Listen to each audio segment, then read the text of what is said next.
Bueno, ¿qué tal comunidad? ¿Cómo andan? Acá el loco de la Lef de vuelta, transmitiendo una pequeña editorial que ya saben por dónde venir el tema. Después de un lindo fin de semana en donde pudimos publicar la entrevista que le hice a Juan Chipolo, el hijo del teniente coronel Polo, que bueno, fue el que comenzó toda la movida de la Operación Dignidad en Semana Santa del 87, que la verdad que por la humildad de este canal hasta ahora son los videos más vistos, más exitosos, si se puede poner la palabra exitoso. Igual este canal no ha nacido con la intención de convertirse en la gloria de Internet, sino básicamente un canal, una forma de expresar un poco lo que uno opina, ¿no? Y en lo que uno ha invertido generalmente, que es en aprender y en libros, ¿no? Generalmente. Pronto, bueno, seguramente la semana que viene vamos a volver con el tema Malvinas, porque ya comienza básicamente los días de la guerra en sí, a partir del 1 de mayo, así que vamos a hablar un poquito de ese tema, pero bueno, hoy lo que nos trae es la noticia que ya se preveía del fallecimiento del padre Jorge Bergoglio, ¿no? El Papa Francisco. Para los argentinos era medio, o por lo menos para mí, ¿no? Digamos, era medio difícil decirle Francisco porque siempre lo vimos como el cardenal Bergoglio, el padre Jorge, como se decía. Más, yo mismo me lo he cruzado en el subte A, que es el subte que comunica la zona oeste de la ciudad de Buenos Aires hasta el barrio porteño de Flores, donde él vivía, de donde él provenía, ¿no? Donde se crió, hasta la Plaza de Mayo, que es donde, bueno, obviamente estaba el, las oficinas centrales de la Iglesia Argentina, digamos, donde está la catedral. Y siendo cardenal lo vi varias veces, como un cura común y silvestre, ¿no? La primera sensación, yo me enteré ayer a primera hora de la tarde cuando volví a mi casa de mis tareas laborales. La verdad que no estaba ni enterado de lo que había pasado. Me enteré por un amigo que me mandó un mensaje. Y ahí el primer flash que se me viene es lo que yo llamo el alfa y el omega. Si alguno vio la bandera del Principado de Asturias, es una cruz y tiene colgando dos símbolos que son dos letras del alfabeto griego, el alfa, la primera, el omega, la última, es decir, la primera que abre el alfabeto griego, la última que lo cierra. Y eso quiere decir el principio y el final, ¿no? Es decir, la vida y la muerte. Y me acuerdo que, como si fuera hoy, en ese 2013, cuando uno en la televisión todavía dependíamos bastante para informarnos de los medios masivos de comunicación, en el noticiero avisaban de que había fumata blanca en el cónclave. Y bueno, y se esperaba el resultado, ¿no? Después, tras, no sé, media hora, 40 minutos que habrá pasado, bueno, se abrían las puertas de una de las ventanas ahí del Vaticano que da a un balcón, sale un cardenal francés que dice, bueno, gloriosa y fausta noticia, bueno, lo dice en latín obviamente, no me acuerdo el nombre, bien Gladius, no sé cuánto dice, o Gladium es espada. Bueno, no sé, no sé latín, pero bueno, dice, bueno, una noticia, una buena noticia para, bueno, todos los fieles, esto que el otro, y ahí dice, eminentísimo, todos los cargos, los títulos honoríficos en latín, todo en latín, obviamente, y ahí dice Jorge Mario Bergoglio. Y dije, uy, ganamos, como si hubiera sido el Mundial. Y así se sintió acá en la Argentina, como si se hubiera ganado un Mundial, porque bueno, obviamente somos muy futboleros. Acá, es más, hasta se había escrito una cumbia que se llamaba la cumbia papal, en donde lo gastábamos a los brasileros, que no tenían nada que ver en este tema, pero bueno, siempre el argentino le busca el lado gracioso y futbolero a la vida. Y me acuerdo de ese día, ¿no? Que estaba en otro lado, ¿no? Donde estoy viviendo ahora, y bueno, y lo hacía ese era el alfa, y bueno, y después el omega obviamente fue ayer cuando me entero del fallecimiento.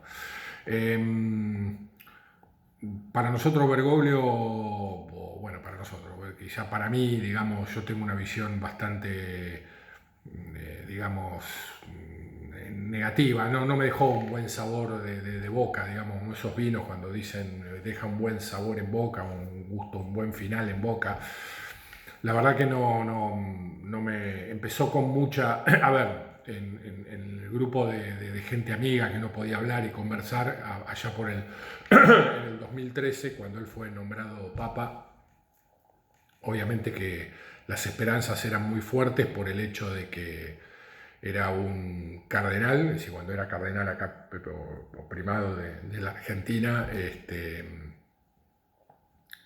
tenía una posición bastante dura contra los intentos autoritarios del kirchnerismo, es decir, fue un papa que le encantaba obviamente la política, tanto los jesuitas como los vicentinos son una congregación que le gusta mucho la política.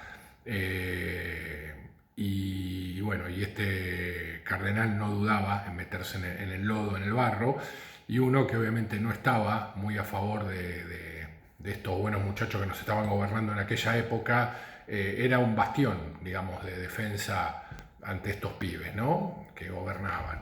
Es más, Kirchner, perdón, hubo un momento, creo que a partir no sé si fue a partir del 2004 o 2005, que los Te Deum, obviamente cuando Bergoglio era el cardenal, oficiaba la misa, el Te Deum por el 25 de mayo, y daba la homilía, y ahí la iglesia es donde aprovecha para pegarle o para apoyar al gobierno. Generalmente le pega, siempre la iglesia tiene una visión crítica, principalmente cuando el gobierno la viene pifiando en materia económica y cuando las cosas no salen. Entonces, bueno, ahí tienen en el púlpito la oportunidad de fajar.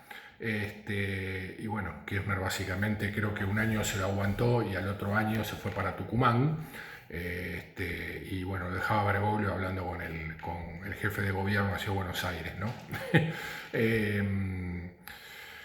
¿Qué les iba a decir? Por eso, bueno, teníamos una cierta esperanza de que, bueno, obviamente un papa argentino que venía con nuestra realidad, y bueno, cuando asumió, obviamente simbólicamente con todos sus gestos, que para nosotros ya era normal y nos causaba risa, que el resto se extrañaba, porque ya sabíamos cómo era Bergoglio, de humilde, digamos, o de campechano en ese hecho. Para nosotros no nos afectaba, no nos llamaba la atención.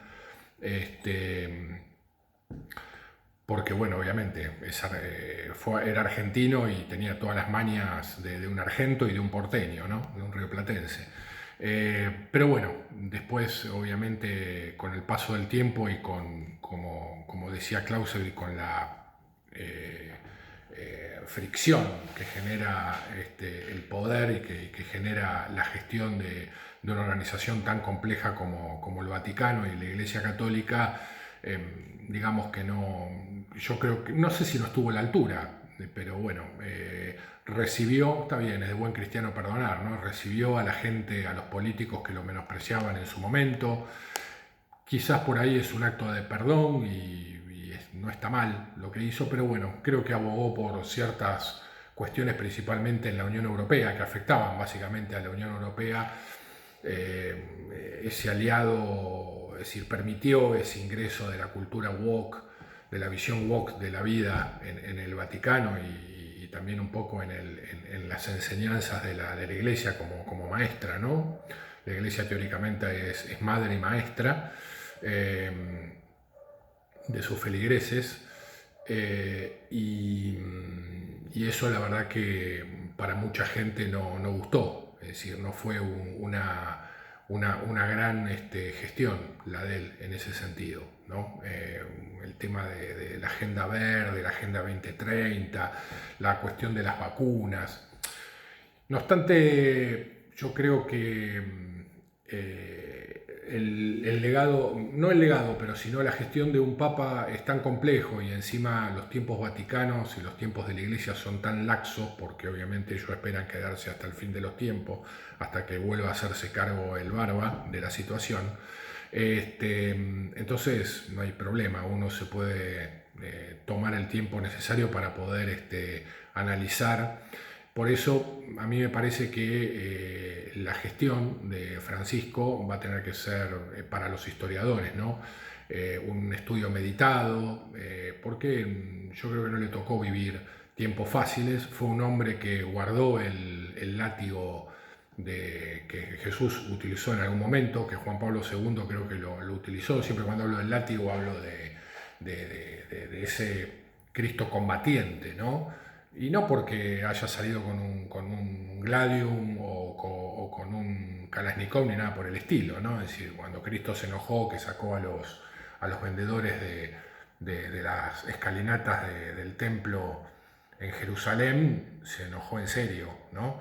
Y ese es lo que buscamos de un papa, que el papa se enoje, en cierta manera, cuando ve que hay algo que no está funcionando. Y yo creo que en el Vaticano está lleno de tenderos, y lo que uno busca es un papa enojado, ¿no? Es decir, que sea campechano, que sea un tipo que obviamente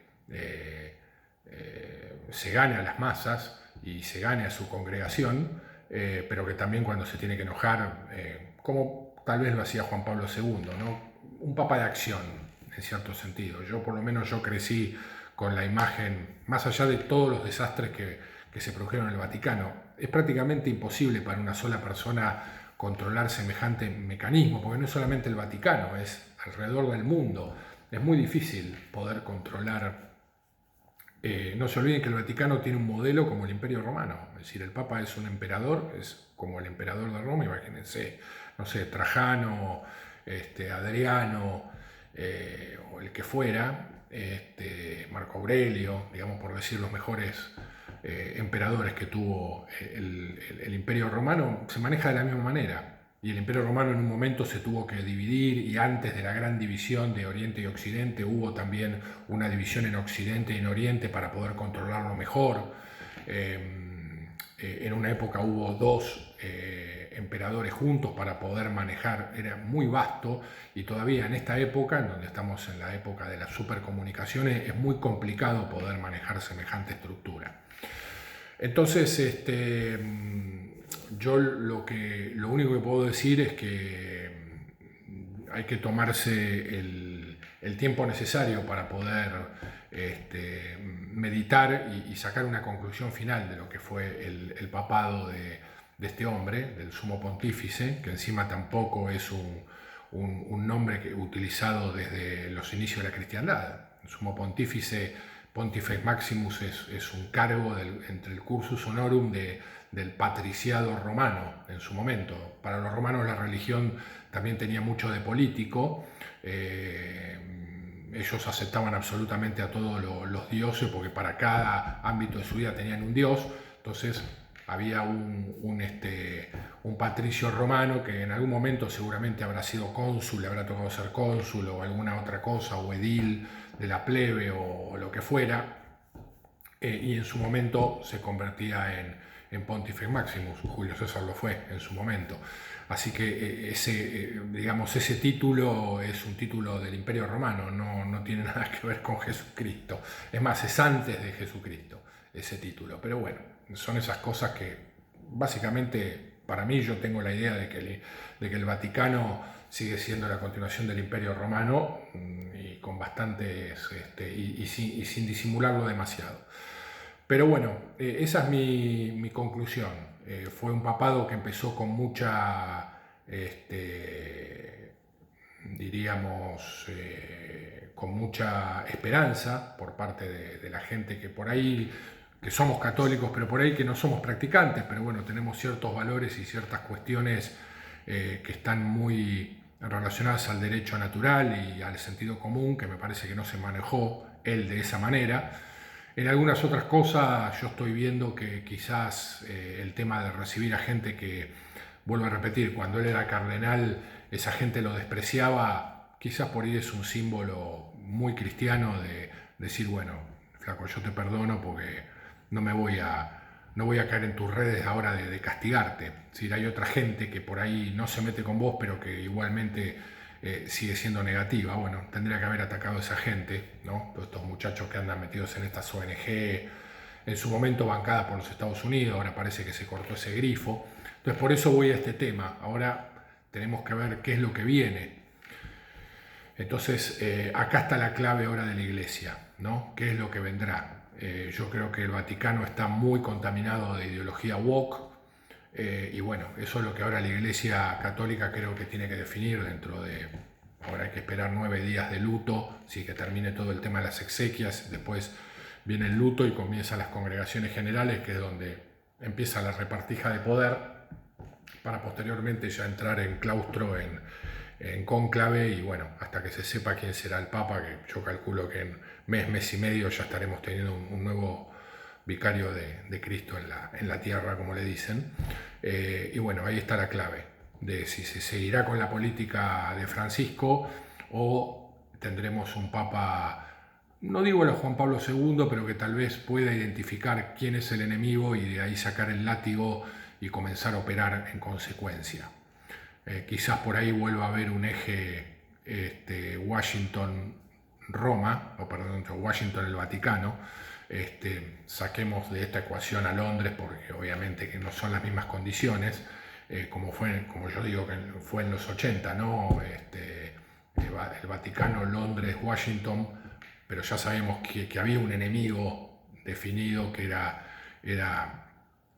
la Europa del Este, o el Pacto de Varsovia, o digamos el bloque comunista, que en este caso, lamentablemente, en este 2025, el enemigo lo tenemos ya mezclado entre nuestra fila. No sabemos si el que está al lado tira para nuestro lado, y tira para el lado, digamos, del barba, o tira para el lado del muchacho que tiene cuernitos, ¿no? Y con esto no quiero decir que exista el demonio, pero bueno, hay ciertas actitudes que vos decís, estos muchachos no son del palo que tendrían que serlo. Quizás no se merezcan estar después, cuando cambien de barrio, irse para el pueblo blanco. Bueno, eso un día voy a contar una teoría que tengo sobre cómo podría ser el paraíso.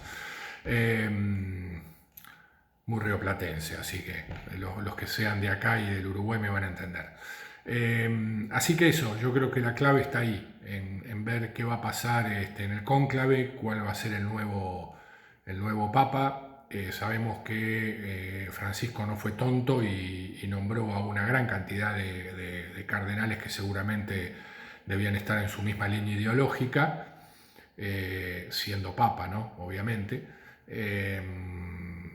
Y bueno, pero veremos, hay que ver cuáles son de los dos grupos que más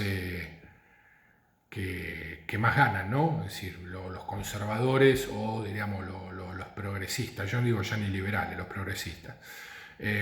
Tampoco me animo a decir wokistas, pero bueno, sabemos que el wokismo está metido dentro del Vaticano. Eso lo sabremos dentro de, no sé, mes y medio, 2 meses aproximadamente, ¿ok? Sabemos que los tiempos de la Iglesia son lentos, pero la verdad que si llegan a elegir a un papa conservador, por lo menos la Unión Europea, a nosotros no nos va a afectar demasiado por nuestra posición geográfica y geopolítica, por lo menos en este tiempo histórico, pero para la Unión Europea tener un vicario de Cristo en el Vaticano, por ahí alineado más a una línea, a una visión de Donald Trump, de Robert Fico, del presidente húngaro, de Orbán, y por ahí indirectamente hasta solidarizado un poco con la visión conservadora del tío Vladimir. No sé si a los chupatintas de Bruselas le va a causar demasiada gracia.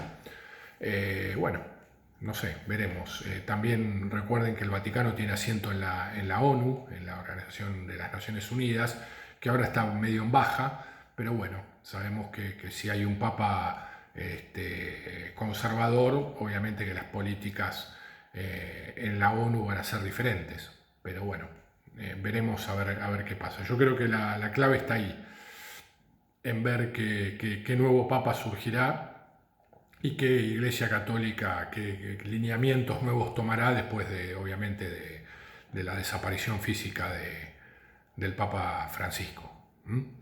Así que bueno, linda fecha, más allá que pasaron Pascua, y hice un paneo por la televisión y lamentablemente no vi ninguna de las famosas películas que pasaban antes, ¿no? Como Rey de Reyes, La Sandalia del Pescador, que hubiera venido bárbaro, pero bárbaro en este momento, porque es la película que explica perfectamente en las primeras escenas, y esto ya lo comenté en un video de hace más de un mes, cuando empezaron ya a saberse que la salud de Francisco no estaba pasando por su mejor momento, explica muy bien cómo es todo el proceso ritualístico de la muerte de un papa y todo el sistema de elección, que creo que en esta película Cónclave debe ser igual. Ahora la pegó Hollywood, qué raro, siempre la pegan estos muchachos en los tiempos. Así que, porque no se olviden que La Sandía del Pescador es más o menos de la época más allá que es un peliculón para mí, es más o menos en la época del Concilio Vaticano II. Sí, siempre hay una intención. Lo que pasa es que, bueno, hay que ver el mensaje que mandan. Yo creo que el mensaje de La Sandía del Pescador fue mucho más positivo que el de Cónclave, pero bueno, por ahí son dos películas que sería interesante que si pueden verla, aprovechen, porque es el momento justo para entender un poquito cuando hablen sobre política vaticana, que ahora va a haber podcast a lo pago. Las recomiendo a los que les interesa que estén atentos a las redes sociales, principalmente a YouTube con todos los podcasts que salgan y principalmente cuando comiencen todas las congregaciones generales y después cuando ya entren en fase de cónclave, y estén atentos a las opiniones, por ejemplo, de Eric Frattini, que es un periodista y escritor español, que es un especialista vaticanista y que da muy buena información. Así que bueno, de mi parte no mucho más. Seguramente dentro de unos días ya arrancaremos más fuerte con el tema Malvinas, con toda la cuestión de recomendación de libros y contar un poquito los momentos principales de aquel conflicto. Agur.